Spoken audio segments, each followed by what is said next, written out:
But it's time now for our press review.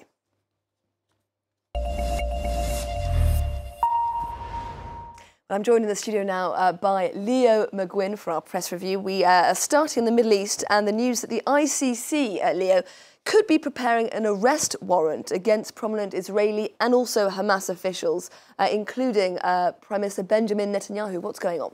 Yeah, well, I'll start by showing you the Times of Israel this morning. They say that Israel, alongside the US, are working against the clock to prevent any such arrest warrant against Prime Minister Netanyahu. One analyst says that the PM is under unusual stress over the potential warrant, with Netanyahu leading a non-stop push over the telephone to stop it happening.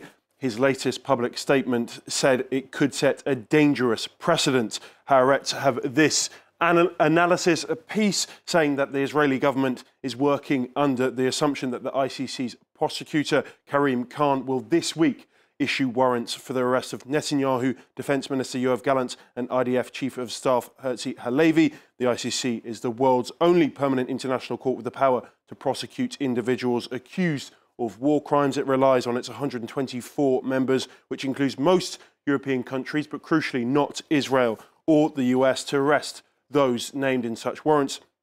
According to one expert, the issuing of arrest warrants could lead to moves against Israel like an arms embargo or economic sanctions. And one professor said that the belligerent statements by Israeli politicians so far have really not helped the Israeli cause.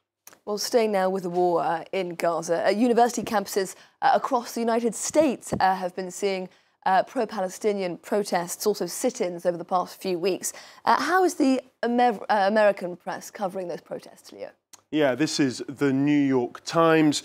College protests deepen democratic rifts. They say that the chaos unfolding on campuses across the country is stoking internal division within the Democratic Party, which is even more notable considering it's, of course, an election year. There's a split over how to balance free speech with concerns that some Jewish Americans are raising about anti-Semitism. The Democrats have often tried to portray themselves as a steady hand, but that image is in danger of being tarnished by the internal division. Somewhere that's been a hot spot for such protests has been Texas, and specifically the University of Austin. And this piece is from Texas's biggest paper. Austin American statesmen argue that the protests are never going to be models of good behavior. They invoke the famous line, "Well-behaved women seldom make history." Effective demonstrations are loud, provocative and designed to discomfort. This piece finishes by saying it remains to be seen if pro-Palestinian demonstrations will upend Israeli military policy in Gaza, but given the fashion behind the protests, fidelity to good behaviour isn't likely to factor into the demonstrators' tactics. I'll bring you some Israeli press to finish. This is Ynet, who have this headline: protests show dark side of multiculturalism. They say that pro-Palestinian Western intellectuals regard Israel as convenient means by which to clear their sinful colonial conscience. They're afraid of attacking human rights, trampling powers such as China, and therefore view lashing out as Israel as an opportunity to be seen as enlightened. And Leo, the US isn't the only country experiencing these mass campus protests at the moment. Demonstrations at Sciences Po, right here in Paris, wound down on Friday. Students reached an agreement in that case with the university. How has the French press been treating this story? Yeah, I'll start with Le Figaro. They have this headline on their front page this morning.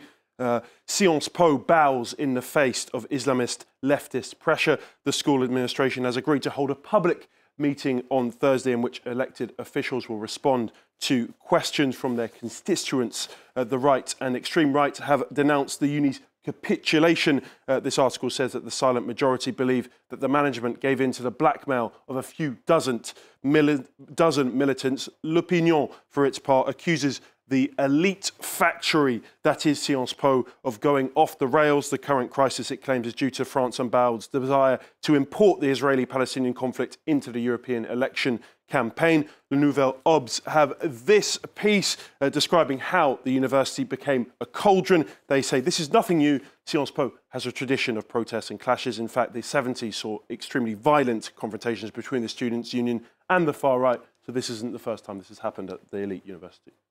Well, let's move now to Iraq, where a bill has been passed criminalising same-sex relationships with jail terms of between 10 and 15 years. Unsurprisingly, on the international scene, this news has been widely criticised. Yeah, The Guardian reporting that news this morning.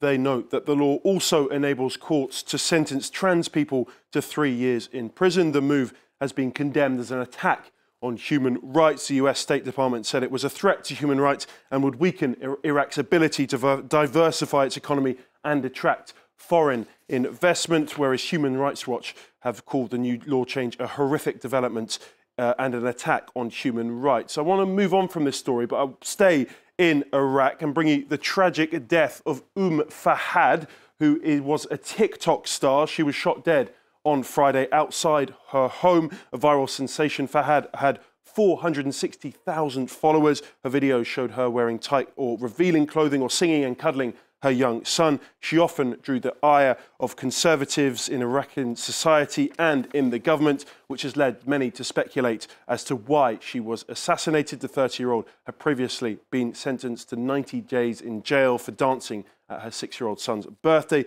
She's actually the third young social media star to be killed in the country in less than a year, which appears to be a symptom of an Iraqi clampdown on the public display as behaviours regarded as Western or secular.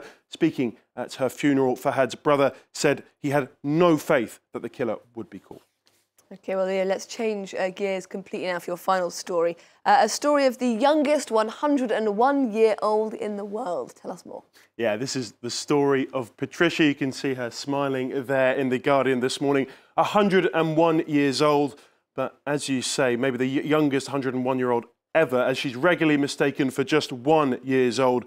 That is, whenever she flies. She's born in 1922, but the American airline system doesn't recognise that year, so it defaults to 2022 instead. On one occasion, Patricia was left without her reserved wheelchair at a terminal because airport staff had expected a baby instead. The trouble started when she reached 100, that magical century, when the system apparently unable to compute. Despite all the trouble, she said she was looking forward to her next flight in autumn, by which time she'll be 102, but that's not bad. You know, she looks pretty good for 101, I'd say. So maybe not one, but she looks pretty bad for one. Yeah, my 1-year-old look like that, I'd be pretty concerned. Good for 101.